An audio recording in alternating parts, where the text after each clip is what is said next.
yaitu dengan metode DIA. Apa itu Bu DIA? Delivery, Interaction, dan Assessment.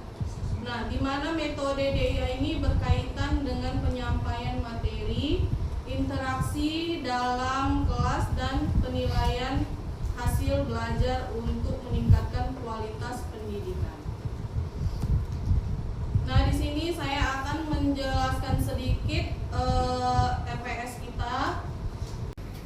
Konsep mata kuliah itu ada yang namanya menjelaskan konsep dasar keluarga, menjelaskan konsep dasar keperawatan keluarga, menjelaskan ruang lingkup keperawatan keluarga, menjelaskan tahap perkembangan keluarga, menjelaskan peran, fungsi, dan wewenang perawat keluarga. Gak ada ya? Jadi ibu bilang apa? Wanita harus strong. Ya, dipukul, diam. Dipukul balik, ya kan? Oh, tapi nggak kayak gitu caranya. Kita punya mulut, kita bisa melapor ketua RT. Yang pertama yang paling dekat, tetangga. Langsung keping nanti ujung kulon sana, nggak ya? Tapi tetangga. Makanya kalau misalnya cari rumah, cari kontrakan yang memang benar-benar tengok silsilah tetangganya kiri, kanan, depan, belakang. Mau nggak berbau? Mau nggak saling tolong menolong? Kalau bisa ada tuh yang 3 bulan sekali apa sebulan sekali, biasanya mereka gotong royong, bersihkan parit, bersihkan halaman-halaman yang mungkin udah lama nggak dirumputin. Jadi semuanya itu dikerjain bersama-sama. Nah, di sini yang berakibat timbul kesengsaraan atau penderitaan secara fisik, seksual. Fisik sudah jelas. Pasti kalau misalnya terjadi pemukulan, apa?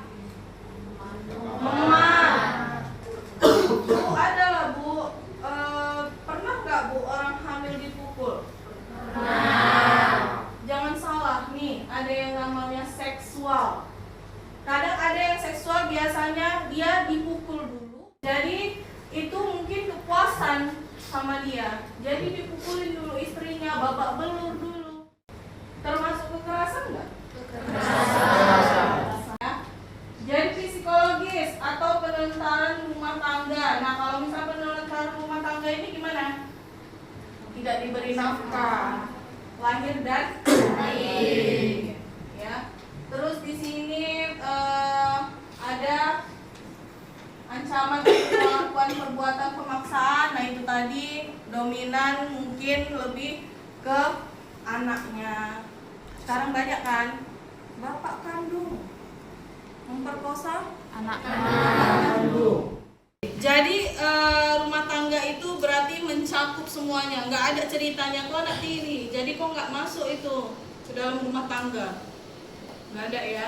Jadi kalau misalnya suaminya kawin lagi atau istrinya kawin lagi mempunyai anak, itu sudah mencakup rumah tangga.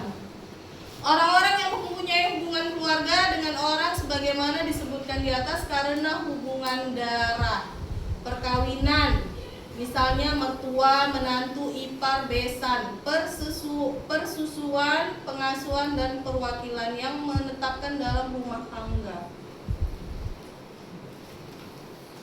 Loh.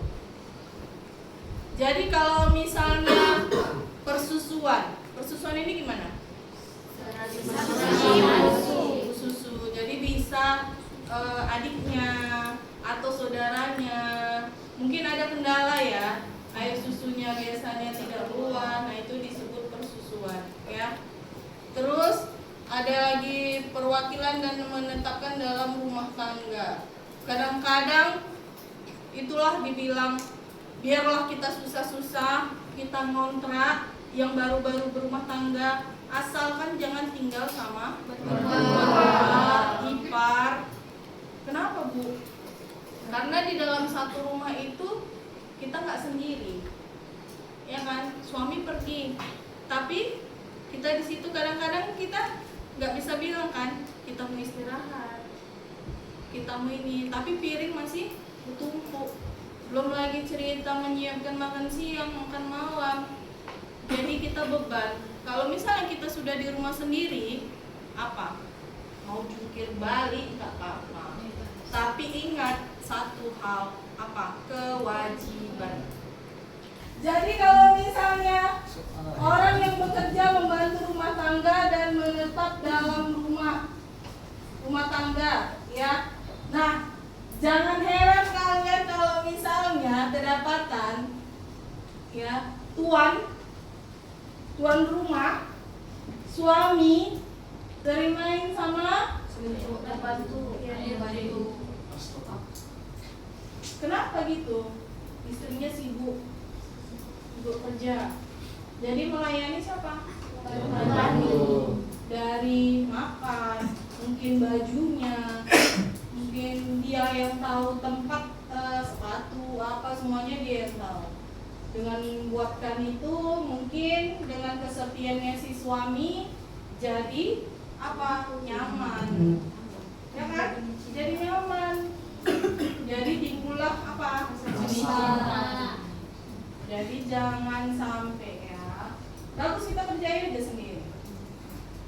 Kira-kira nanti perlu bantuan orang tua dulu. Kalau nggak bisa orang tua, baru kita cari pembantu. Itu pun harus ada dampingan dari orang tua. Maksudnya gimana Bu? Orang tua kita sudah tinggal di situ sama kita, jadi kan bisa ngawasi anaknya, ngawasi suaminya. Kan nggak mungkin kan ada orang tua macem-macem. Ya, kita bukan ibu bilang beri kali ya pemikiran ibu, tapi kebanyakan kayak gitu kan. Ada sampai yang menikah sama pembantu. Bukannya ibu menyalahkan pembantunya, tapi nafsu ada, ya kan? Nafsu ada. Nggak mungkin kita suruh pembantu tadi pakai baju gamis terus, kan nggak mungkin. Pakai cadar, pakai baju gamis, kan nggak mungkin kan? Terus kalau misalnya nanti terjadi gimana Bu? Ceraikan? Iya. Gak ada cerita demi anak. Keren bilang ceritanya demi anak. Kebanyakan perempuan kayak gitu. Kebanyakan perempuan ya itu aja keren loh. Kalian tidak demi anak? Tidak. Demi anak tapi yang tahu. Demi anak. Saya nggak punya Bu. Anaknya bisa meninggal. Anaknya meninggal. Anaknya dibawa lebih sehat sama kita. Belum tentu. Ceritanya ada di video saya. Tambah lagi Bu, kan kita daripada orang si anak ini melihat orang tuanya terus berantem Bu, kesehatan mental. Jadi kadang ada orang tua yang berantem, anak itu kadang-kadang nyudut. Kenapa? Nggak mau denger cekcok orang tua. Jadi nggak mau ceritanya dia mau ngadu sama siapa, ya kan? Mau dia ikut campur pasti dipukul, bener nggak? Bener. Ya kan? Jadi dia hanya nyudut, nangis, tutup telinga, tutup mata, tutup telinga. Itu cuman yang bisa dilakuin. Jadi kalau bisa carilah pendamping yang benar-benar siap lahir batin. Kalau bisa pun yang gak usah yang lain-lain kali. Intinya dia ingat 5 waktu. Ya, nggak bisa 5 waktu Bu, 3 waktu. Nggak bisa 3 waktu Bu, 1 waktu. Nanti lambat kan bisa sama-sama. Ayo Bang, kita sholat subuh bareng. Ayo Bang, kita sholat zuhur bareng. Zuhur mungkin sama-sama kerja kali ya, pasti nggak ketemu. Maghrib isya subuh. Bisa, insya Allah bisa. Ya, di situ kata jumpanya maghrib isya subuh. Zuhur pasti di kerjaan, asar pasti masih di kerjaan. bareng. Begitu mau tidur, dengarkan ceramah-ceramah, kadang-kadang kan ada kan ceramah-ceramah UAS atau ceramah apa, sama-sama dengarkan. Kita ke jalan yang lurus, bagus kan kalau kita ajak orang, ya kan? Jangan kita aja yang jalan lurus, biar dia jangan belok-belok. Jangan, itu namanya apa? Egois. Jadi sama-sama kita jalannya lurus. Kayak kalian ini, sama-sama yang di asrama, yang di luar, ya, apalagi laki-laki. Dengar azan atau yang ke gereja kan seminggu sekali kan? Iya, Bu. Jangan sampai nanti yang ke gereja cuma seminggu sekali pun berat kalian langsung. Ya, ajak kawannya. Ayo. Kalau kami nih yang muslim, nggak mesti, apalagi perempuan, nggak mesti kami ke masjid. Di rumah bisa. Tapi alangkah baiknya yang laki-laki itu ke masjid. Ajak, kalau bisa nanti kalau udah punya pasangan ajak. Yuk dek, ke masjid kita sama-sama. Udah, adek di masjid, adek di rumah, abang di masjid ya. Iya. Habis udah siap ke masjid pulang, jangan kelayapan, nongkrong. Bentar dek, main FF. Ya, main Mobile Legend. Jangan kayak gitu. Kalau memang betul ibadah. Nah itulah rumah tangga yang kita bina. Rumah tangga ini nggak setahun 2 tahun sayang. Seumur hidup. Pilihan kita, kecuali tadi memang dijodohkan. Kalau dijodohkan nggak tahu seluk-beluk. Tapi kalau dijodohkan boleh kok. Namanya ta'aruf, boleh kok kita perkenalan. Kayak mana dia, seminggu aja. Kayak mana, pasti dia nampak kan sifatnya seminggu.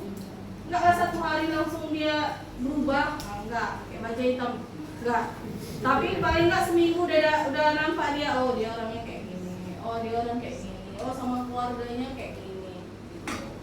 Jadi nggak mungkin dia langsung berubah.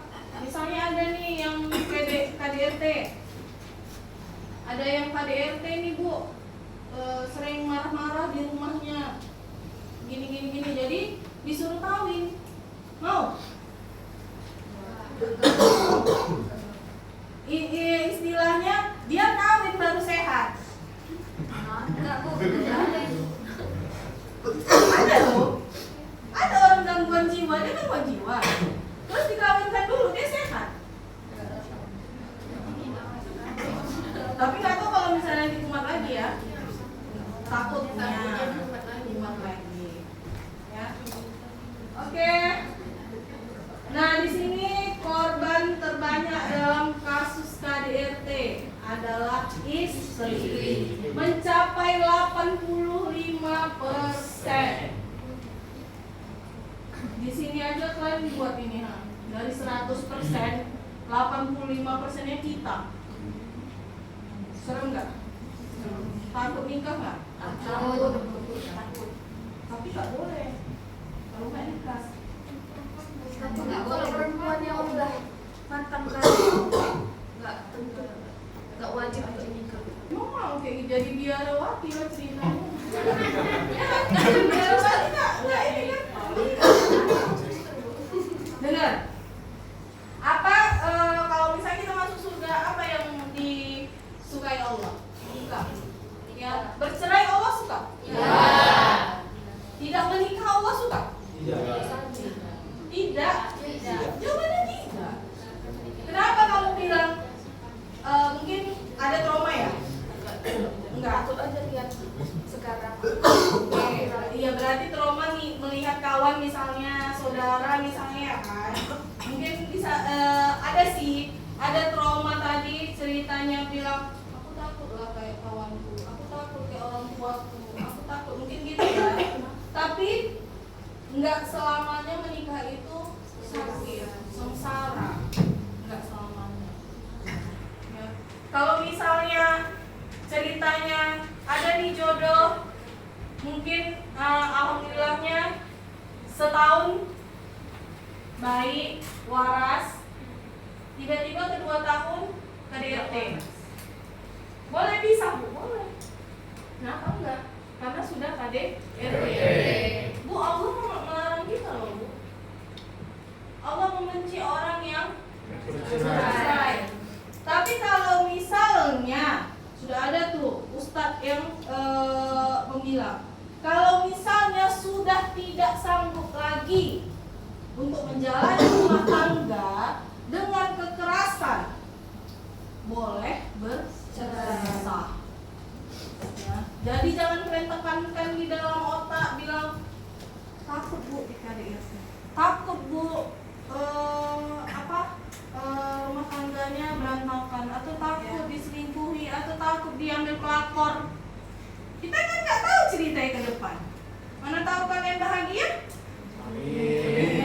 Amin.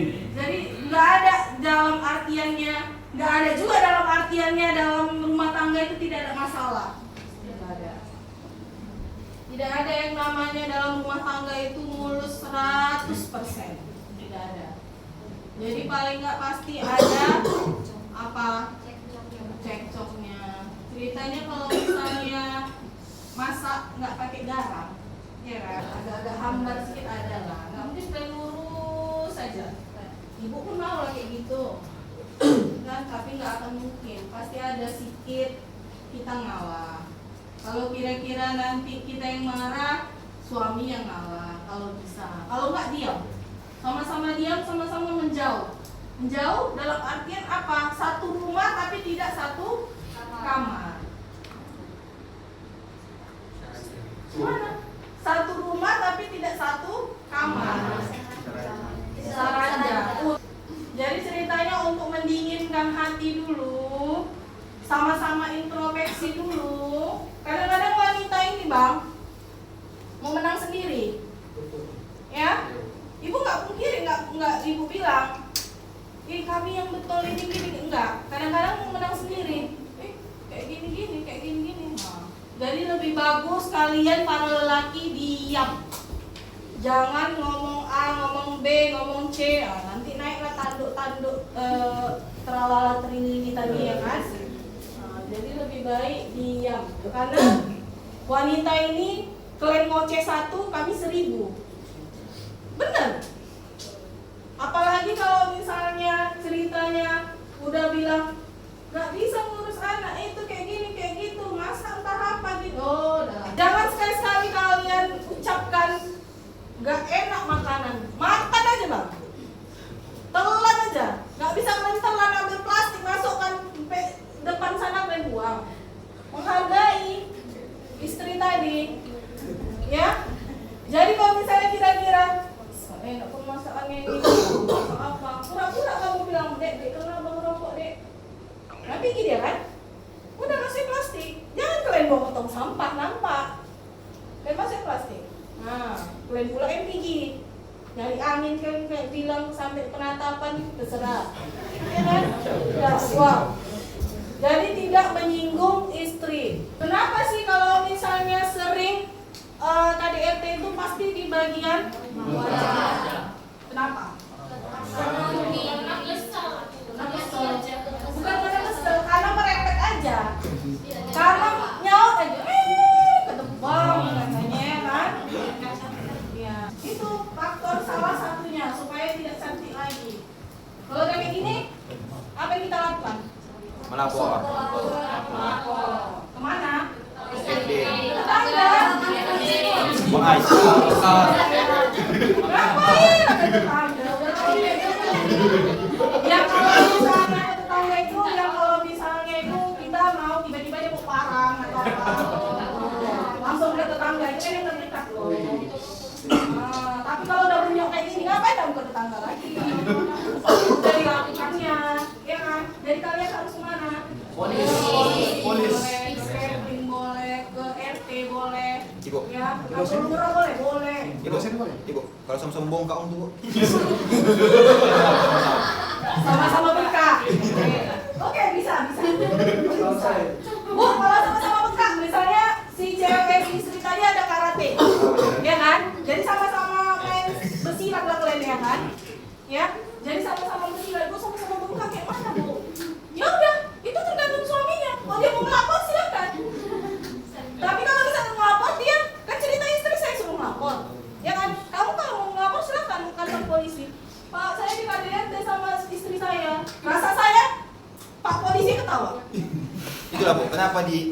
saya ini perempuan yang diapakan, tapi laki-laki enggak. Kalau perempuan yang kadiatin suami gimana itu? Nah, kalau laki-laki kan beda loh saya. Beda apanya? Tenaganya. Karena adalah tindakan yang dilakukan seseorang individu pada mereka yang belum genap berusia 18 tahun. Berarti 18 tahun ke bawah.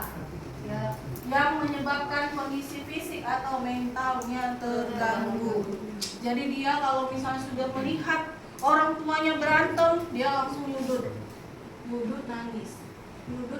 Kalau orang setiap melihat orang tuanya berantem, dia nyudut. Takut dengar. Istilahnya macam kita takut dengar petir. Jadi begitu juga dia. Terganggu nggak mentalnya? Terganggu. Sama. Mau ngomong sama siapa? Sama nenek, sama kakek, sama tetangga. Nggak mungkin. Pasti udah dibilang, jangan bilang ya. Pasti udah diancam kan? Nah ini ada bentuk kekerasan terhadap anak, itu tidak hanya berupa kekerasan fisik seperti penganiayaan, pembunuhan, pemerkosaan, juga kekerasan non fisik seperti kekerasan ekonomi dan psikis. Kadang-kadang kekerasan ekonomi ini gimana Bu? Disuruh ngamen, disuruh minta-minta. Manusia simpel kebanyakan itu yang dewasa. Remaja. Itu manusia simpel karena kalau anak-anak dibuat manusia simpel itu panas loh Dek. Itu catnya itu panas. Bisa kena apa? Kena kulit. Itu panas. Dan itu hanya sanggup ya siapa yang sanggup? Itu yang ke atas remaja 20-an, 23 atau yang SMA mungkin bisa. Tapi itu panas. Bukan kalian pikir itu enak. Mencet kayak gitu. Karena itu apa? Bahan kimia loh. Nah di sini ada insidensi kekerasan terhadap anak. Setiap bulannya terdapat 30 kasus kekerasan yang diadukan oleh korbannya kepada lembaga konsen yayasan kesejahteraan. Ada kejadian 2 hari ini di yayasan anak yang anaknya diikat ada kan ini. Kita sebagai orang tua menitipkan anaknya karena kita Kerja. titip di yayasan bukan nggak bayar loh Dek. 3.500.000 bahkan ada yang memang bayi newborn itu bisa 4.500.000 sampai 5 juta. Tapi apa? Disuruh belah mulutnya, diikat kakinya, macam hewan itu tengok. Ya, bisa kayak gitu, sanggup kayak gitu. Berarti kan dia ceritanya ibunya datang, diterima, habis itu apa? Mungkin kan nggak dikasih makan, ya kan? Paling kira-kira udah makan 2 siok, nggak mau lagi anaknya, ya udah, paling gitu, ya kan? Paling gitu. Udah gitu apa? Udah tidur kau, ikat. Udah selesai pekerjaan baby sister tadi, lepas tangan, main. Kekerasan verbal atau caci maki, sedangkan 40% saya mengalami kekerasan hingga seksual. Hati-hati kalau misalnya adik-adik kalian yang masih SD, mana tahu nanti diajak tukang becak, yang diajak kawan-kawan abang-abangan. Kadang-kadang ada tuh kan, abang-abangan di gang. Dedek sama kita dulu ya, rumah kosong. Jadi, Xiaomi. Cuma dikasih apa? Permen 5.000, 10.000, 20.000. Tukang becak banyak. Jadi tukang becak banyak loh. Kadang-kadang mau itu tukang becak nanti, Dek, ikut om ya, ikut kakek yuk. Kadang-kadang yang lansia ya, yang udah 40-an ke atas itu yang ngeri. Kenapa ibu bilang? Karena puber kedua. Jadi jangan heran kalian kalau kira-kira nanti jumpa nanti uak-uak di jalan yang begini. Bilang puber kedua lagi. Bu, ada Bu yang pernah Bu saya temuin yang menampakkan kelaminnya. Pernah nggak?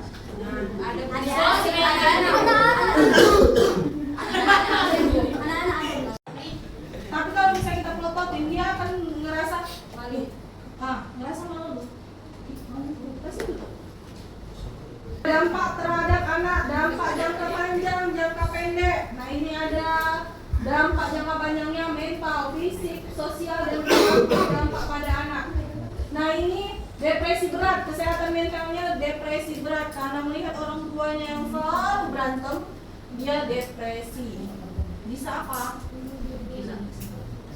Ya, kesehatan fisiknya penyakit kronis seperti diabetes, obesitas, penyakit jantung. Jadi ceritanya dia mungkin makan, mungkin dengan dia stres itu dia makan terus.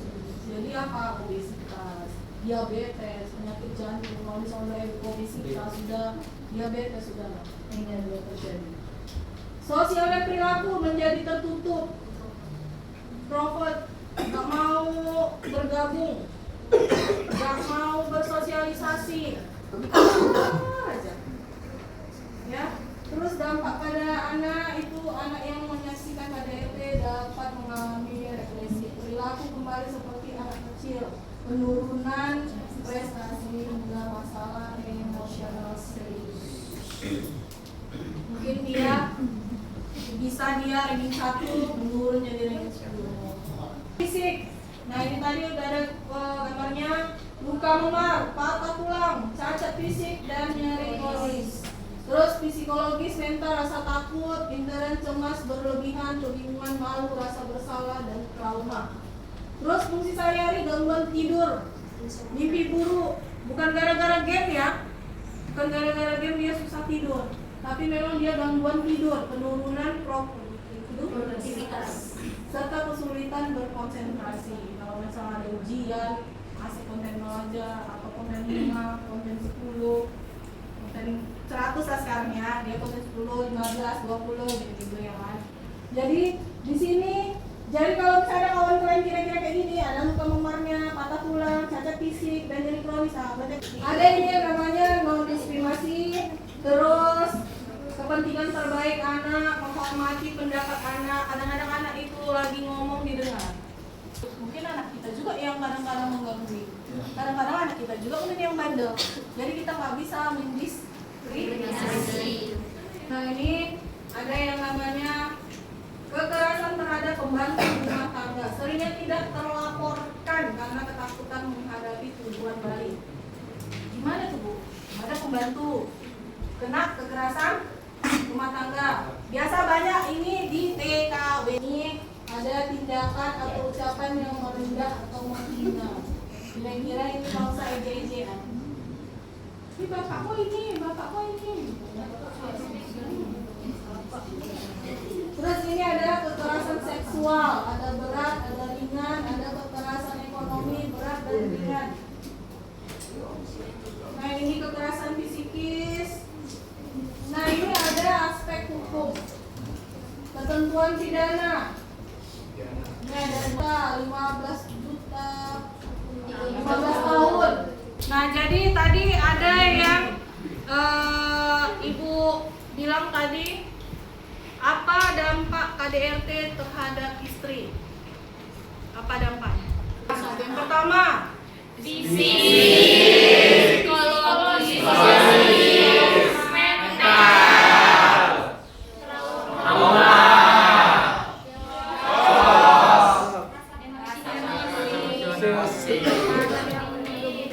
terus kalau misalnya KDRT pada anak ada 2 Bu. Oke. Apa yang pertama?